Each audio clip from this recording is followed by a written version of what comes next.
আমার বাবা-মা ৮ বছর পর বাড়িতে এসেছে। তো আমরা গেছিলাম। কি, কি নিয়ে আসে আমাদের জন্য, তারপরে বাবা-মার সাথে কেমন কি করলাম, কিভাবে দিনগুলো কাটালাম সেটাই আজকে তোমাদের সাথে শেয়ার করব। তোমরা ভিডিওটা দেখতে থাকো, স্কিপ করো না। আর এখানে পায়তারা হারিয়ে গেছে সেটাই খুঁজছিলাম। তো সবাইকে নমস্কার, রাধে, রাধে। তো এখন সকাল সকাল ৭টা ৭:৩০ মতো হবে। আমি চান করে উঠলাম। চান করে উঠেই বাবা বলল যে, "দেখ কি, কি নিয়ে আসি ওগুলো তোমাদের ব্যাগে সব গুছায় রাখ। আমি আমার ব্যাগটা গুছায় রাখবো।" তো হ্যাঁ, আমার বাবা-মা পাক্কা ৮ বছর পর এসেছে। আমার তোমরা অনেকেই জানো আবার অনেকেই জানো না। আমার বাবা-মা বাড়িতে থাকে না। ওরা বাইরে থাকে। থাকে ওরা হচ্ছে যমুনানগর। যমুনানগর বলেছি সরি হরিয়ানা। হরিয়ানায় থাকে। তো এবার পাক্কা ৮ বছর পর বাড়িতে এসেছে। আমাদের বাড়ি না কিন্তু এটা হচ্ছে আমার বাপের বাড়িতেই এটা হচ্ছে আমার বাপের বাড়ি। তো বাবা-মা ৮ বছর পর বাড়িতে এসেছে। আর কি, কি নিয়ে আসছে দেখো আমাদের জন্য। এই যে এগুলো দরজায় যে ঘরে যে আরকি মানে ঘরে যে ঝুলায় রাখে কি সুন্দর।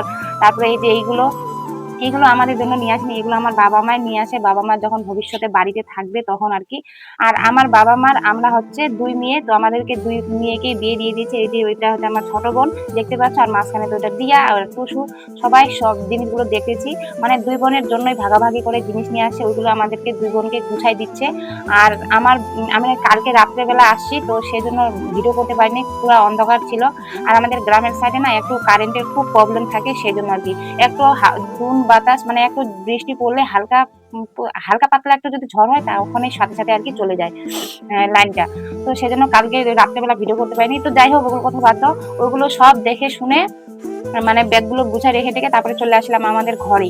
এটা হচ্ছে আমাদের ঘর। এই যে ঘরটা আরকি রং করতেছে আমার হচ্ছে বোন জামাই, আমার একটা ছোট কাকা।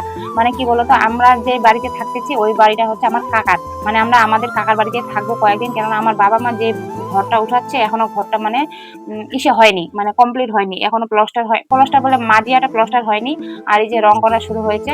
তো কয়েকদিন পর বাবা-মা একদম একালিং মানে চলে আসবে বাইরে থেকে। মানে আমার বাবা-মা আসছে কয়েকদিনের জন্য।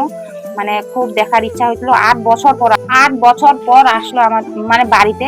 তো যাই হোক এইখানে হচ্ছে নারকেল পাড়াচ্ছি দেখো। আর নারকেল গাছটা থেকে আর অনেকক্ষণ থেকে কিন্তু ওই যে ঘষাঘষি করছিলাম, রং করবো তো সেজন্য আর কি ঘষাঘষি করছিলাম। ওই গ্রিলগুলো ঘষানো হয়ে গেছে, তাও ২-৩ ঘন্টা থেকে ঘষাঘষি করলাম।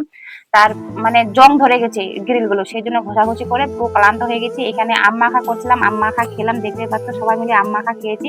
আমার হচ্ছে ৫টা কাকা। তো এইখানে হচ্ছে আমার কাকার বাড়ি। মানে আমরা যে বাড়িতে আছি একটু দূরে আছি। মানে আমার ওই কাকাটা ওখানে নতুন বাড়ি করছে, ওখানেই থাকে। আর এটা হচ্ছে আমাদের পুরানা বাড়ি। কিন্তু আমাদের বাড়িটা থাকবে পুরানা বাড়িতেই, আমরা পুরানা বাড়িতে থাকবো। আর হ্যাঁ, কে কি হবে তোমাদের সাথে একটু মানে পরিচয় করে দিই। আর ভিডিওটাই চলে গেল, কি আর পরিচয় করে দিব বলো। আমার পাশে যে বসে আছে ওটা হবে আমার ভাই, আমার কাকার ছেলে। মানে আমার ৫টা কাকা, সব থেকে ছোট কাকার ওইটা ছেলে, বড় ছেলে। আর ওই যে ওখানে যে বসে আছে আমার বাবা, আম্মা খাচ্ছে। আর তার পাশে যে একটা বসে আছে ওটা হচ্ছে আমার কাকার মেয়ে, বড় মেয়ে। তারপরে ওই পাশে আরেকটা যে কাকা দেখতে পাচ্ছ ওইটা হচ্ছে আমার মেজো কাকা। আর সামনে যে দেখতে পাচ্ছ ওটা হচ্ছে আমার বোন জামাই। তো যাই হোক এখানে আরো দিয়ার বাবাও ছিল। দিয়ার বাবাকে বলছিলাম আম মাখা খাওয়ার কথা, দিয়ার বাবা কিন্তু আম মাখা খায়নি। তারপরে ওখান থেকে বাড়ি আসলাম, বাড়ি এসে আবার স্নান টান করে তারপরে আর কি ফ্রেশ হয়ে এখন কিন্তু বিকালবেলা। বিকালবেলা কি হয়েছে বলো তো, আমি একটু মানে আমার বিকালবেলা বলতে না, খুব বেলাটা হয়নি, তখন ধরো ৩টা কি ৩:৩০ মতো বাজে। তো আমি একটু ধানগুলো ঘাইটে দিয়েছিলাম, ঘাটতে ঘাটতে আমার দিয়া মাও চলে আসলো, মানে দিয়াও চলে আসলো ধান ঘাটতে। দিয়া ধান ঘাটতে ঘাটতে ওর পায়তারাটা হারিয়ে গেছে। এখন সবাই মিলে ওর পায়তারাটা খুঁজতেছি, দেখতে পাচ্ছ সবাই মিলে। আর আসলে কি বলতো আমি না যেখানে থাকি টাউনের উপরে, মানে সেখানকার থেকে না আমার গ্রামে খুবই ভালো লাগে। কেননা আমি গ্রামের মেয়ে, আমার গ্রামের এই পরিবেশগুলো একসাথে থাকা এইগুলো আমার খুবই ভালো লাগে। তো তারপরে যাই হোক চলে আসছিলাম বিকালবেলা না, এটা বিকালবেলা না সকালবেলা। তো যাই হোক আমি না কিছু বুঝতে পারছি না, মানে এই ভিডিওটা না আজকের না গো, অনেকদিন আগেকার ভিডিও। তো সেই জন্য একটু আর কি ইসে হয়ে গেছে। আজকে ভিডিওগুলো তোমাদের সাথে পোস্ট করবো, কালকে করবো, করতে করতে কিছু হচ্ছে না। এটা হচ্ছে আমার মা, আমার মাকে তোমরা দেখে নাও। আমার মা ওই যে আমগুলো পারলাম, আমার বৌদি টারা দিয়ে একটা বাঁশ দিয়ে আমগুলো পেরে দিল ওইগুলো আর কি। তারপরে ব্যাগে করে আমাদের এই যে বাড়িতে নিয়ে আসলাম, বাড়িতে নিয়ে এসে খাওয়া দাওয়া করছিলাম, আমমুড়ি খাইছিলাম, আমমুড়ি খাই দেয়। তারপরে এই যে আমার নতুন বোন জামাই হবে, মানে আমার কাকার মেয়ের বিয়ে লাগছে। তো আশীর্বাদ আর কি হয়নি, হবে। তো সেই জন্যই আর কি আমাদের আশা। আমার বাবা মাও সেই জন্যই আসছে। তো বলছে এই আশীর্বাদ দেখা হবে, সবার সাথেও দেখা হবে, যত কুটুম টুটুম আছে আর কি সবার সাথেও দেখা হবে। তো সেই জন্য আর কি আসছিল। আর নতুন বোন জামাইটা আসলে একটু দরকার ছিল, সেই জন্যই আসছিল আর কি। তো এই যে আমার নতুন বোন জামাইয়ের সাথে মানে তোমাদের সাথে পরিচয় করে দিলাম। তো যাই হোক এরপরে নেক্সট ভিডিওতে তোমাদের দেখাবো মানে আমার বোনের আশীর্বাদ। হ্যাঁ ঠিক আছে, তো আজকে ভিডিওটা এখান থেকে শেষ করলাম। একটু আমরা বিকালবেলা ঘুরতে বেরোলাম। বাই, টাটা, দেখা